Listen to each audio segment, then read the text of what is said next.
I should push got it, I guess, right? Yep, here we go. All right, we are now live. Hello, everybody, and welcome to Flipping Fabulous. I am your host, Jacob Jennings, your favorite flipping fabulous real estate broker in South Florida. And I'm joined today with my very special guest star, Mr. Tony Aquaviva of Premier Lending. How are you, my friend? Very well. Thank Premier you, Mortgage Jacob. Nice to Associates. be here.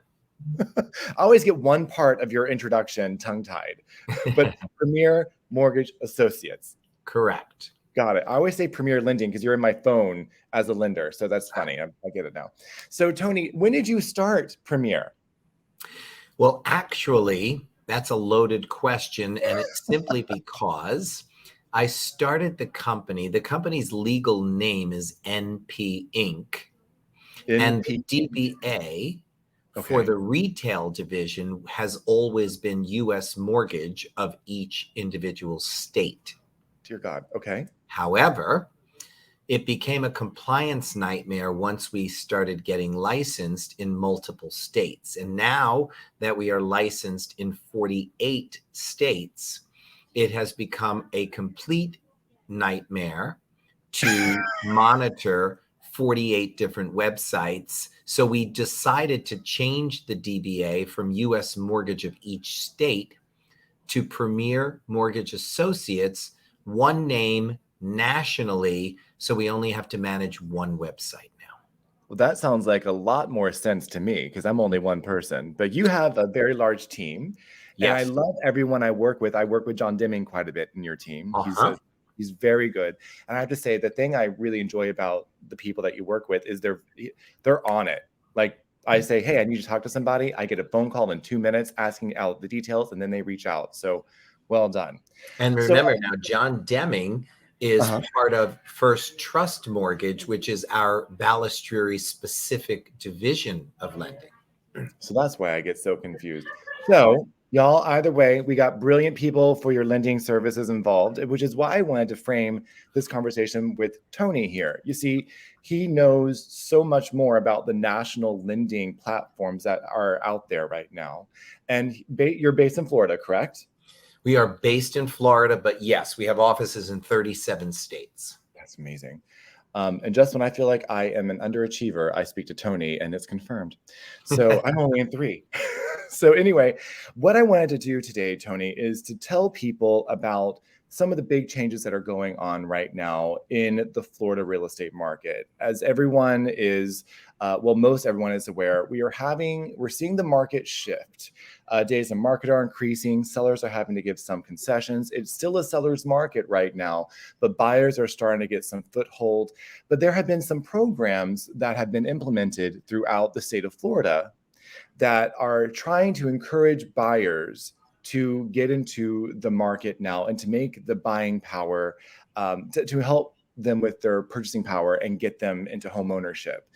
We spoke last time about the Hometown Heroes program here in Florida that was designed to help first responders initially get into home ownership, but there have been some changes with that. So, Tony, would you mind telling people how did the Hometown Heroes Act come to be, and what has changed in the past few months? Absolutely. Well, that question has a multitude of variations to it. So let me break it down for you to make it a bit easier. The Hometown Heroes program was initially designed to help during COVID first responders purchase homes here.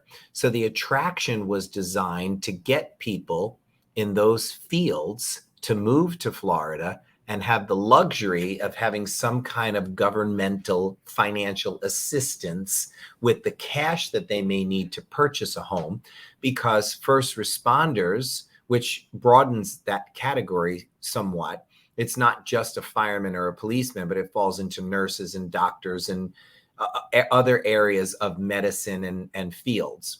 So now the state became more attractive for people who may wish to move here if they were in one of those fields.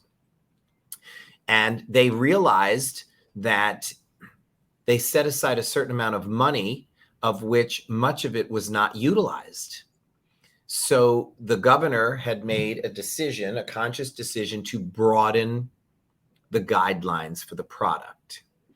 So what he did was he opened it up, which is now effective July, where anyone working full-time for a corporation in Florida is now eligible.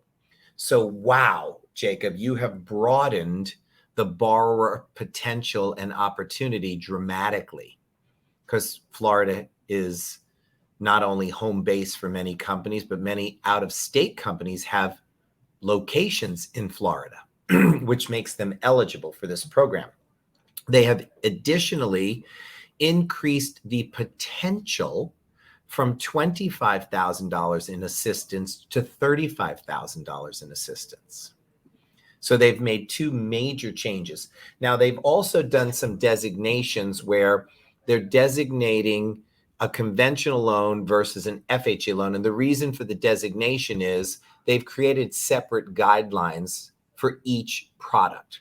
For example, where you might fall into a specific guideline for a government loan, they've now made it where you have a similar opportunity on the conventional side. For example, you can have a 640 credit score, Okay.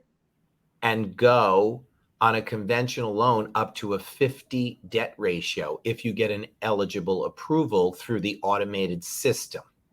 If you tried to take a traditional conventional loan with a 640 score and run it through DU with a 49 back ratio, the likelihood is it's not going to render an approval for you. Say that last one more time. I'm processing.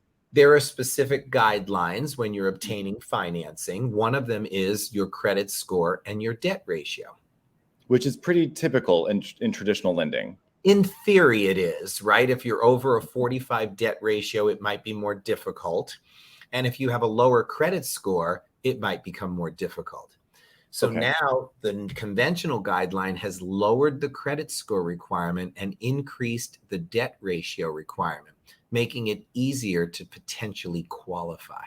That's actually really exciting.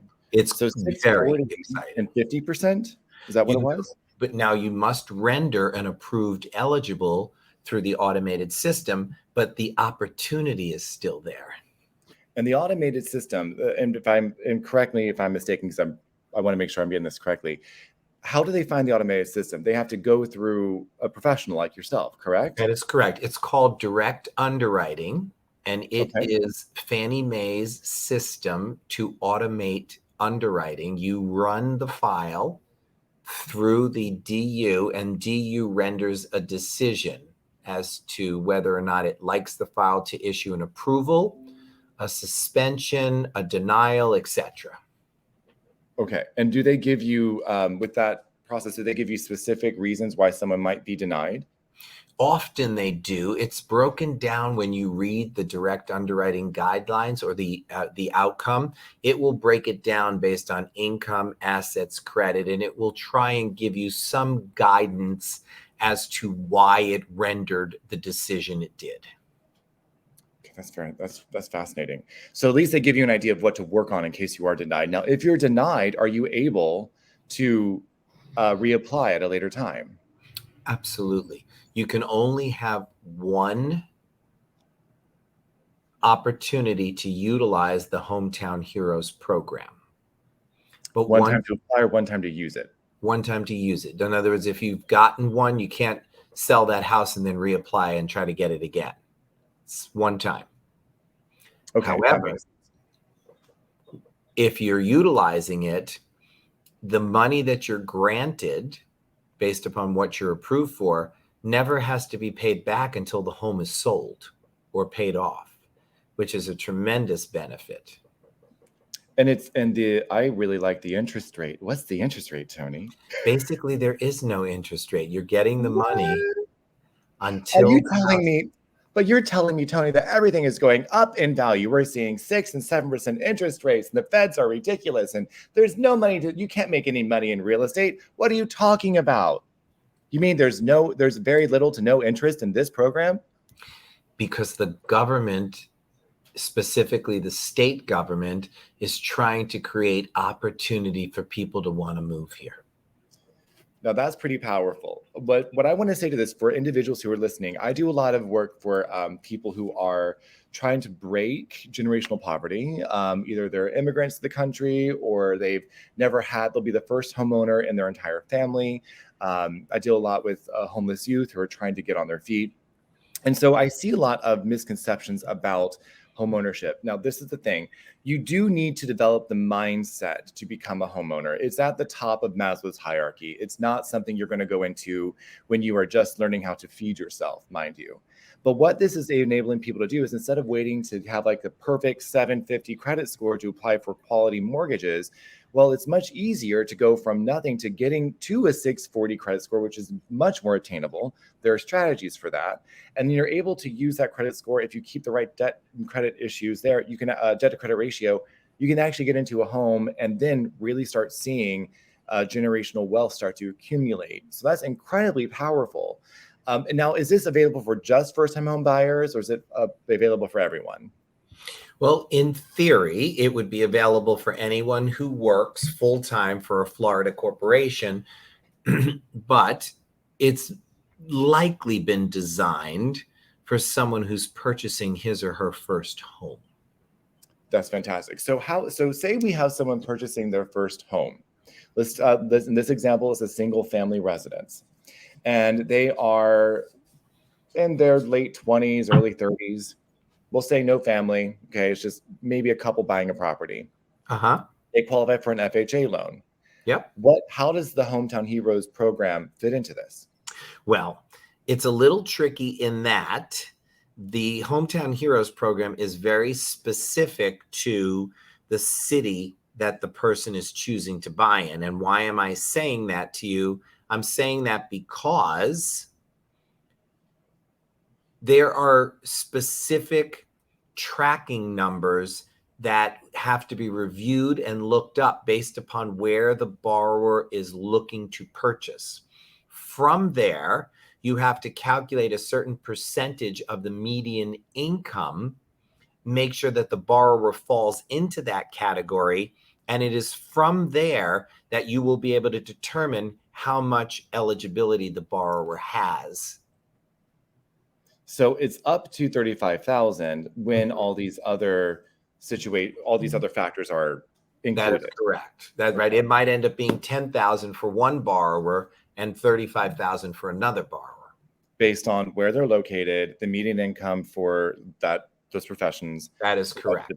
Okay. So how long do they have to own the home?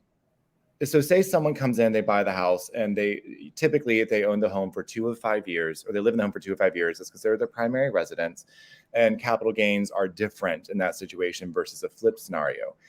Does the length of how long someone lives in that home, does that affect anything that they have to pay back to the Hometown Heroes? Does it increase their capital gains? Can you talk about that? Once they sell that home, if they choose to sell within 2 to 5 years, they have to pay back the amount that they received upon the sale of the home. Now, does that also qualify if they choose to keep the house, refinance it, and turn it into a rental? They have to then pay it back with the refinance. That actually makes a lot of sense when you consider it, guys. There's a finite amount of money in this program, so eventually it has to be replenished. And I think that's a very smart stewarding system. And making it available to someone else. Exactly, to help pay it forward. That's exactly Make it good for everyone. So if someone is able to get in there and they do qualify for, let's say that this couple buying this house, let's go for, it's a 3-bed, 2-bath, and someplace like Boynton Beach, Florida, which this is as middle America as I can go, y'all. So use this as your example. Okay. If they're doing that program and they qualify for $10,000 in assistance, does that money go towards their down payment? Does it go towards rehab? How can they allocate those funds, Tony? In theory, the money is going toward down payment and or closing costs. Clearly, if it's $35,000 and they have $5,000 or $10,000 of their own money, they may wish to apply more of it toward the down payment to lessen the loan amount to potentially have a lesser payment. or Mm. they may choose to utilize what portion they can for the down payment and the balance toward closing costs and not use any of their own money so that they potentially have cash reserves should they have a refrigerator breakdown or need to buy furniture or what have you. They'll have their own funds to do that. So what I want to do is I want to talk about how that's effective, because you just touched on something very important, and I want people to see this. Let's say that you have purchased a home for $500,000. This is I'm a dancer by training, so my numbers like to be very rounded and in multiples of five. Okay, so let's go with this. So let's say you have a $500,000 home, and we are going to put down the FHA mortgage requires 3.5%. Is that correct still? It is, but the only problem is that, okay, I apologize. I might be jumping the gun, but that's too high a sales price for an FHA loan. Did you intend to do it that way? Yes, just for number's sake. Go ahead. Yes, but we'll come back to that. So, and I know there are higher limits on conventional, so we'll touch on that in a second. Let's make a note to come back to that. Okay. But what I want everyone to see is the strategy here, okay, and why this is really cool when you do it the right way. Mm-hmm. Out of 500,000, 3.5% is $17,500 that Joe and Sally had to put down to the purchase of their home. Now, they also qualified in this example for $10,000 of down payment assistance. They've got two options now. They can either come to the closing table with $7,500. Tell me if I'm incorrect here. Or they can apply the $10,000 up to the full amount and put down $27,500, which means they're only being paid interest on the life of their loan for the balance thereafter, because that $10,000 they got was interest-free. Am I correct in this? You are correct. However, when you say they only have to come to closing with that much money, I think you want to mention that they still need sufficient funds for the closing costs. Closing costs, yes. And the prepaids. And thank you for being on top of that. I'm trying to show people, and yes, that is absolutely correct. This is the value of having a real estate strategy with you. So when you're going to purchase property, and especially in this turning market, you don't just want to think, okay, this is how much I've got to come down with. You do have closing costs to consider, and that's what this program does come to the table with. Roughly, I like to calculate about 9 or 10% when I'm doing my closing costs to be conservative, but this helps a ton with that. So if you're trying to put together your investment strategy, and your primary residence should be a part of your investment strategy, you need to know, here are the products, how do I best allocate it to get to my end goal? And if you're partnering with different loan programs, FHA, conventional, things that might be like all-in-one mortgages, so on, it will help you get to your financial goals when you think strategically. Go into purchasing your primary residence, understanding it's going to be your first purchase, now your only purchase, and set yourself up to win. This program might be an incredible tool for you and your loved ones as you go into getting into real estate and buying your primary residence. So I wanted to ask real quick, you've already answered how long they have to hold the property, and it sounds like it's the same as any other time. When they sell, they got to pay the loan back. It's city specific, it's medium income specific, and it has to be approved through direct underwriting, which is an automated system under, is it Hutton? Fannie Mae. Fannie Mae. So let's change the conversation from single family home to condos. Before we talk about condos and how to purchase condos in today's market, I'm going to ask Tony to weigh in on the Surfside Act that is now passed in Florida. Tony, can you give a brief overview of what happened to cause the Surfside Act to be implemented? Of course, but I want to clarify for you, just so that we don't miss anything for any consumer who has interest. In addition to Fannie Mae, Freddie Mac has an underwriting system as well. It's called LP, Loan Prospector, and that too is an outlet for the Hometown Heroes program. Because remember, I shared with you that there's a government FHA opportunity. Then there's also the conventional, which could be Fannie Mae or Freddie Mac. The only reason I emphasize that to you is each one of those automated systems have different criteria that they attract or draw toward or after when they're underwriting the file automatically or automated. So you might They look render for different things. an approval with one that you might not get with another. And do you find that out at the same time? Well, if when you apply? you don't have success under one, you have the opportunity to run it through the other platform to see if that renders a different outcome for you. Got it. Okay, that makes sense. So there is hope. If you don't get one, you might be able to get the other. That is correct. So That's now fantastic. going back to your condo question. So what side. actually in a nutshell happened in North Miami is the building required some structural renovations. And the members of the condominium, in theory, fought the association not wanting to raise their dues or have any form of assessments. So the board seemingly succumbed to the requirements or requests of the members and didn't allocate the funds nor collect funds to do the repairs. And so what happened is, as the building started to deteriorate, the rebar that holds the building, the cement together, was starting to rust, and inevitably it lost its footing and collapsed. So the new regulations now state that certain requirements have to be met, of which one of those requirements is a case study has to be done on every single condominium, and it has to outline what needs to be done on the building, and it gives a specific period of time that those specific requirements must be met. Now, the bad news is... And I also want to point out that, and not to interrupt you, I apologize, but the reason why this came to be was so many, over 90 people lost their lives in that collapse. Oh, yes. There is the tragedy, and the tragedy took loss of life, which is why we have had to enact a very overdue legislative change. So I want to make sure we cover that as well. And so saying that, please continue.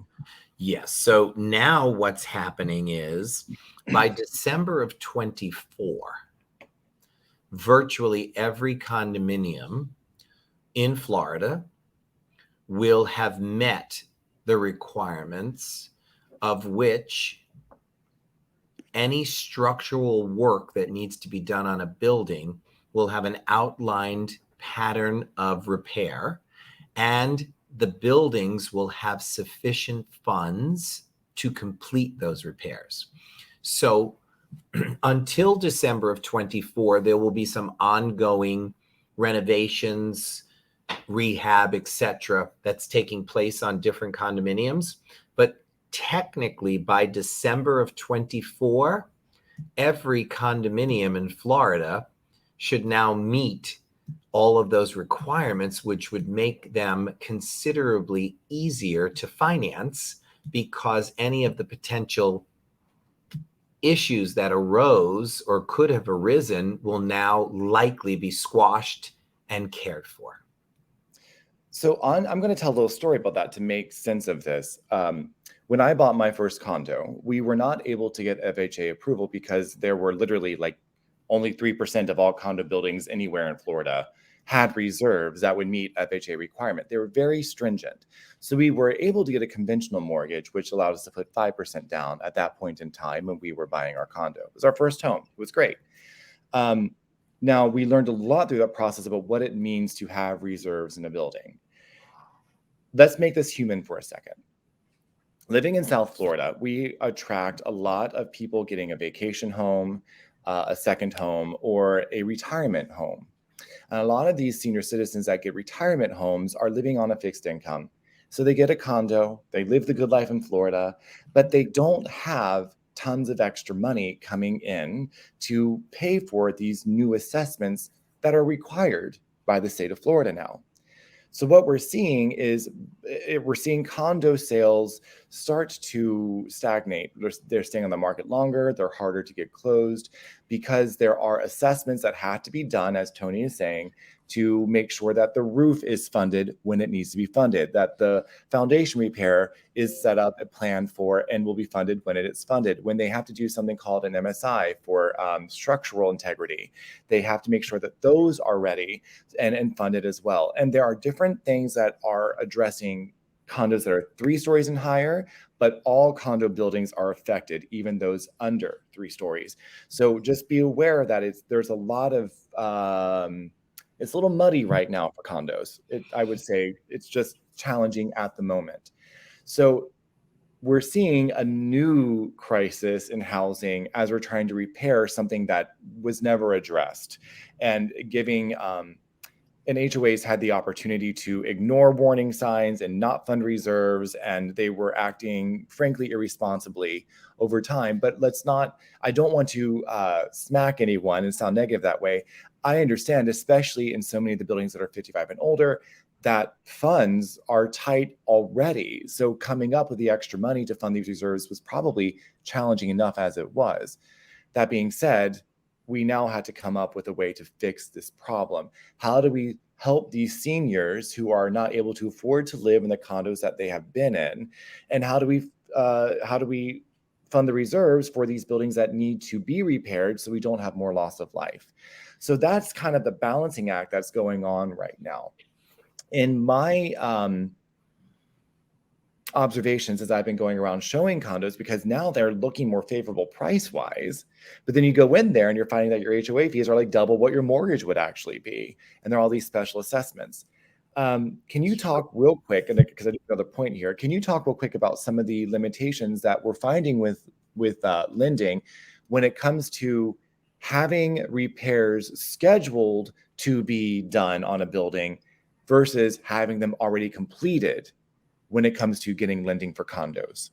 Sure. And let me clarify for you. You mentioned the differentiation between providing financing on a condominium for an FHA borrower versus a conventional borrower. So when you finance a condominium through the means of FHA, you have to do what's called a spot approval, which is basically a one-time approval each time you try to finance a unit using FHA financing in a building that is not FHA approved. And Okay. FHA's requirements are more strict because FHA has a specific clause in their guidelines that says you cannot discriminate. So for instance, if you have a condominium that's 55 and older and they don't allow for anyone under 55, you'll never likely get that approved as an FHA condominium, because in theory, an over 55 building is discriminatory in the eyes of FHA. I happen to agree with that statement, but continue. That would be the theory, right? It has to be open to all people. Now, as far as your question related to buildings that have structural integrity issues, and issues, even though it's simply said to be a roof repair, in the eyes of the government now, a roof repair is a structural integrity issue. So if the building is in the midst of having the structural issue repaired, you are not eligible to close and finance and fund the loan until the structural repairs are complete. Now, if you have other issues, for example, a slip and fall lawsuit, something that is unrelated to the structural integrity of the building, you can overcome those obstacles by simply getting a letter from the law firm and or the management company that validates that the insurance company has sufficient limitations to manage the requested potential lawsuit if the building were to lose. Anything related to structural integrity, you're not going to have the luxury of providing a letter. You literally have to prove that everything is complete before you can close on the loan. Okay, you just gave some really good notes that I really want to talk on. That's really interesting. I hadn't thought about the lawsuits with, if anything, There was a lawsuit against the building for negligence of some sort. So Which is not uncommon these days. that, yeah, we're in a very litigious society, especially in Florida. And Yes. why what you said is so important, I want to bring up, is Florida has become very, how do I say, lawyering up happy, like like legislatively happy. They want to sue everybody for everything. And there was a period of time where the insurance companies were having to pay out so much in these legal fees with all these cases that came up, that it became a detriment to their company to stay in Florida, which is why so many of our insurance providers have left the state. Like, they're gone. We don't have many insurance providers for housing here. I think we have Citizens. I think that's it, if I'm not mistaken. Well, actually, DeSantis passed a new law recently where you can no longer sue an insurance company without paying fees for it. His purpose for initiating the new law was so that people can't just randomly start suing left and right without making certain that they are participating in the cost. So where an attorney would have taken your case previously on a contingency and hoping that he or she won, now the borrower is going to have to put money up to file that suit. So you may find, Jacob, that fewer lawsuits will be filed now, because when people are filing frivolous lawsuits, and I'm using that broadly, they'll now think twice about it, knowing that they're going to have to put up money to make that possible. With that, it was assumed that with this new ruling, our insurance premiums would lower. So now we're waiting for that part to take initiative and it take its place, because the cost of insurance, and it is not only Citizens that we have from which to choose. There are many insurance companies still available. It's just a matter of the affordability of the insurances that are available to us. So we're hoping the new law, as much as it doesn't necessarily benefit the consumer, the objective will be that it will benefit us because our cost for insurance will decrease. So that was a very smart move, actually. We hope. We are waiting for the results. It's interesting. I think that does make sense. It is consumer friendly and it also is responsible. So we'll see where it goes. So this is something I'm going to talk about real quick, because you just said something that was really interesting, like how to close while structural repairs are ongoing in a condo. So it makes sense that when a lender sees that a building is getting its roof repaired or in the middle of giving a roof repair, it doesn't want to go ahead and close, because you don't have anything. You don't have certificate of occupancy. You don't have several things done with permitting. It hasn't gone through its own structural test. So it puts the lender at risk, puts everyone at risk, right? And until that roof has actually been capped off and everything's fixed.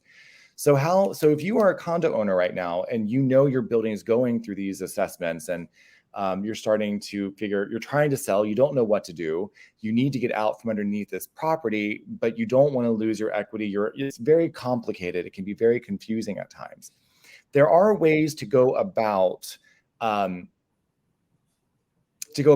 your property depending on your position in your real estate portfolio and where you're trying to go. The thing is, you have to understand timing specifically for the example I'm about to give you, and I'm going to ask Tony to weigh in as well.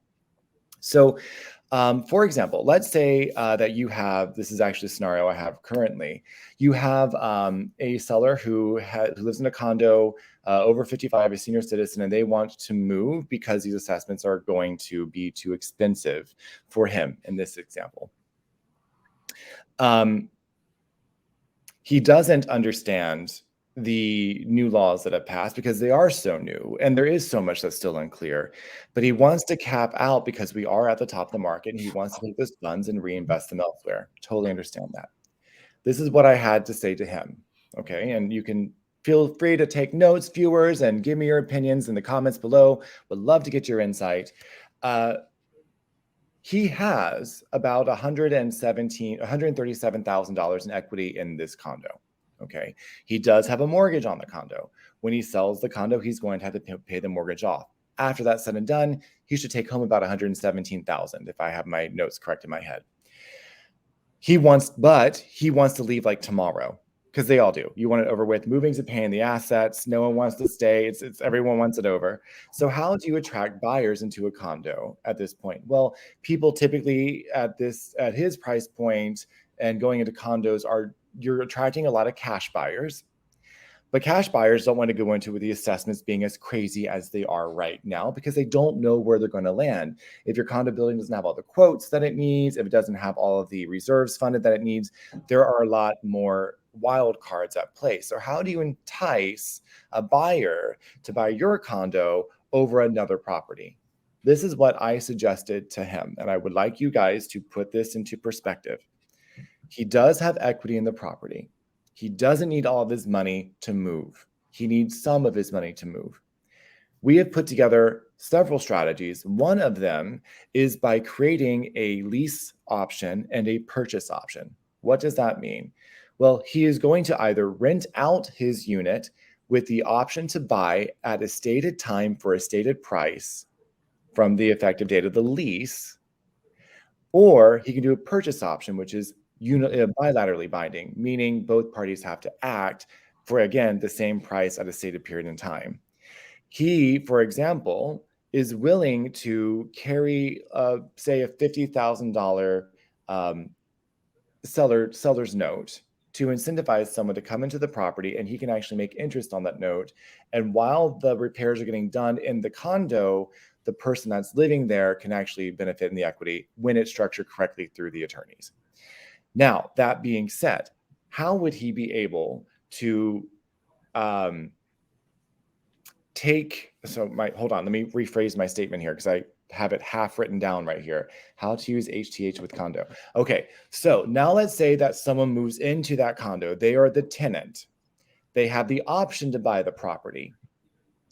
How can they leverage the Hometown Heroes program to purchase this property and buy it off of the seller?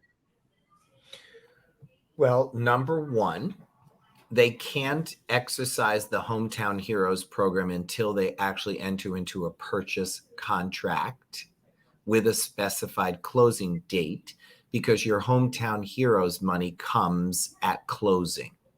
Perfect. It doesn't get allocated and set aside if you're going to wait 6 months or 9 months to close.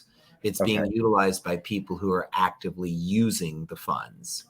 So with the presumption that there's funds available when your borrower in that lease option position exercises the opportunity to purchase, it is then that his Hometown Heroes funds would have to be requested, determined, and then allocated for him or her.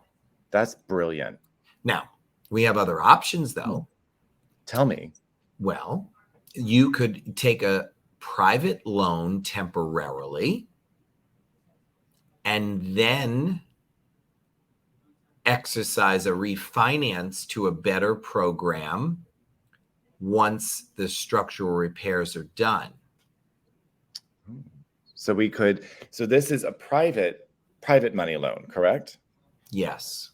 And can you talk about the difference between Fannie, Freddie, and a private money loan? Well, a private money loan is going to be a considerably higher interest rate. However, it will give someone who needs to be in the home, it will allow them to file homestead potentially on the property. So they're now capping their tax base on the property. And then when the structural work is complete, they can then refinance into a more desirable loan. That's an opportunity. You don't often find those situations in adult communities, not often.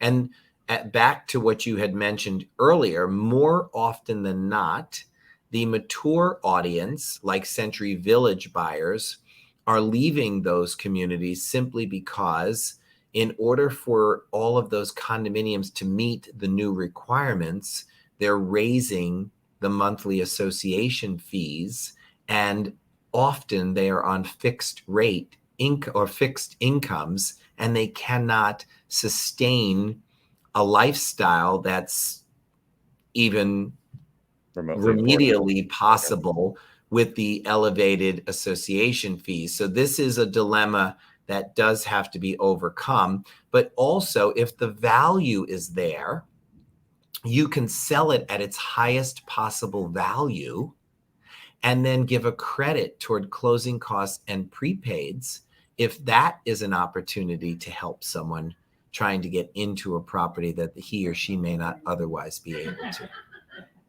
I actually want to take this opportunity because that was fabulous information. I think what I wanted to show where there are multiple ways of overcoming these challenges when you have a professional team of experts to help guide you through the home buying process.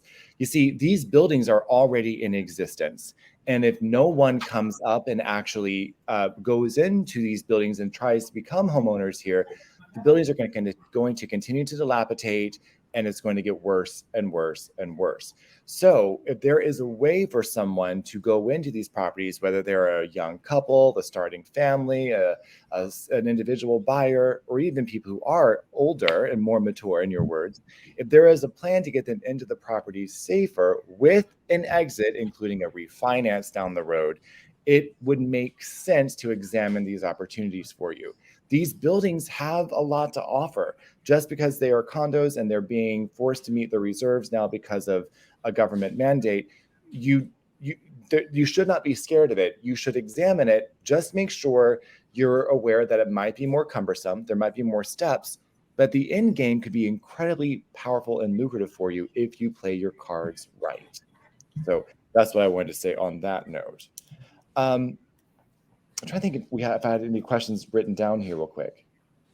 I don't believe I do. Is there anything else you'd like to share with everyone, Tony, besides how we'll tell them how to get a hold of you in just a minute, but can you also talk about anything else we need to know as far as programs coming down the line or other avenues people should consider when they're trying to buy their homes right now in the state of Florida? Well, selfishly, I'll share with you that we are the largest product and program lender in the country, which is advantageous because we have more opportunity to offer. But some of the services that we help buyers with is once you become a client of ours, we will have a team analyze your real estate taxes. And if there is any opportunity to save the borrower money on the real estate taxes, we provide that service for free. In conjunction with that, we are devising and developing a program to incorporate student loans into the mortgage so that borrowers can relinquish themselves of their student loans and lessen their payment because it will be less amortized over the life of a loan than it would be as a student loan. Okay, So now we're now I want to have another conversation here. You're talking about student loans. I think I know a thing or two about this now. Okay, say that one more time and more slowly for those of us who went to a public university. So when you finance a home, assuming your credit report shows that you have student loans, the requirements for counting the debt on a student loan are stringent. Often you have to take 1% of the student loan balance. So if you have a $50,000 balance on student loans, you would have to take $500 a month as a payment. Well, adding $500 a month to someone's debt ratio could be detrimental in his or her ability to qualify. But if we were able to remove the $50,000 and incorporate it into the loan that's amortized over 30 years, it might make what would have been a $500 utilization payment to qualify. It might have brought it down to $175, which now gives the borrower or the buyer considerably more purchasing power because the payment on the debt ratio is lessened. I have to call all my friends after we're on the phone. I got to Now, call everybody. the program isn't finished. It's in development stages. Oh, so we're getting a sneak peek?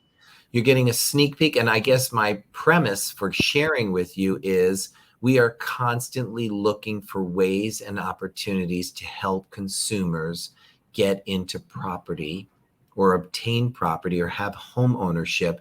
And these are just some of the things that we are looking to devise and create to facilitate that possibility. This is so exciting.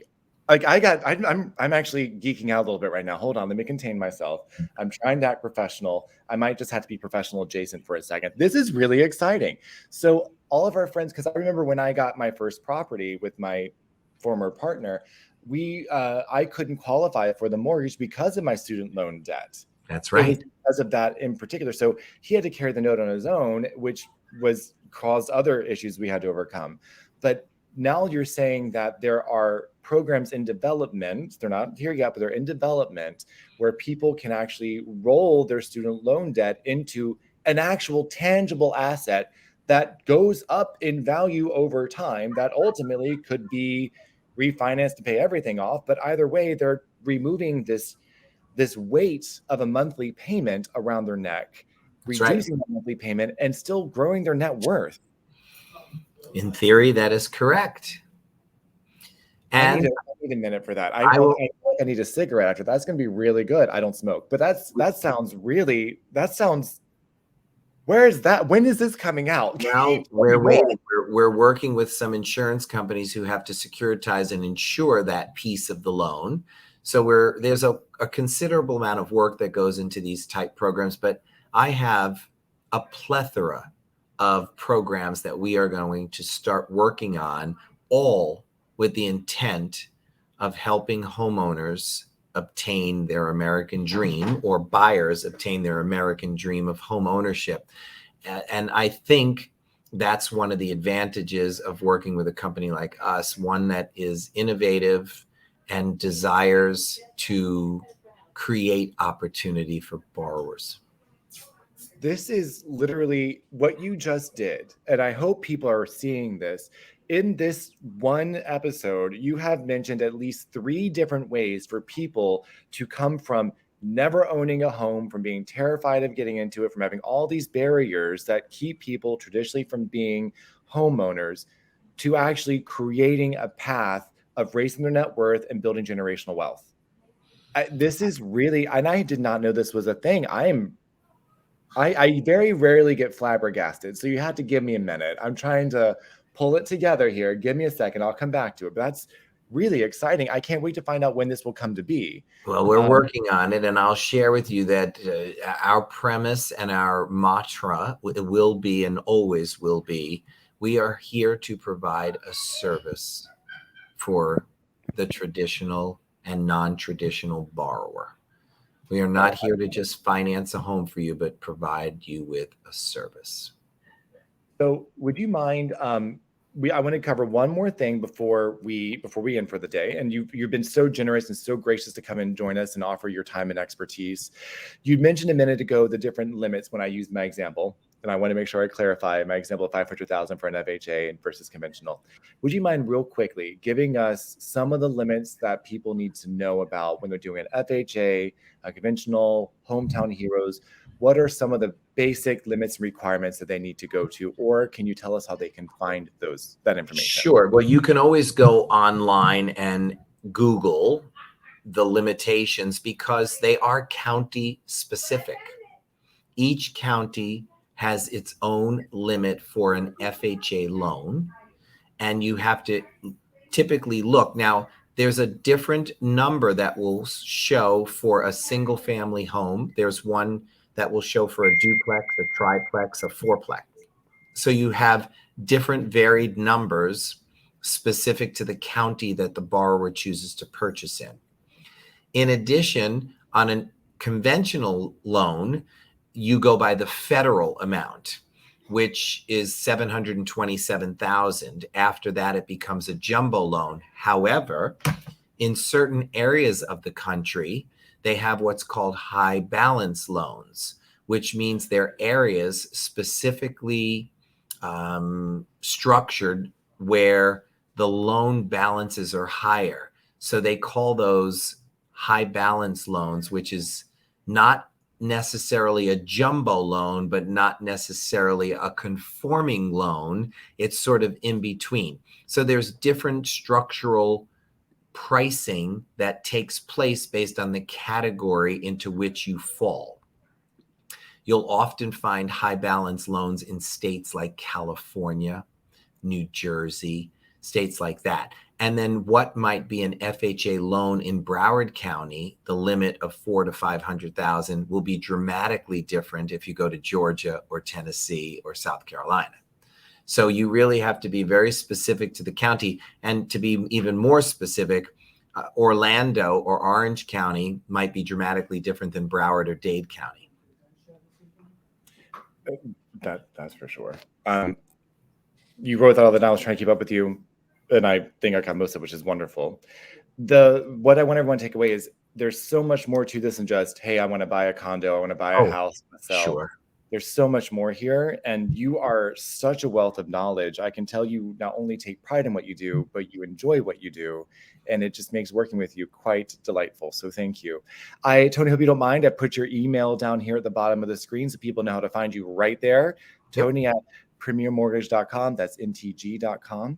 And is there any other way you like them to reach out to you, social media? Everybody's welcome to call my cell phone, and my cell phone is 954-328-7662.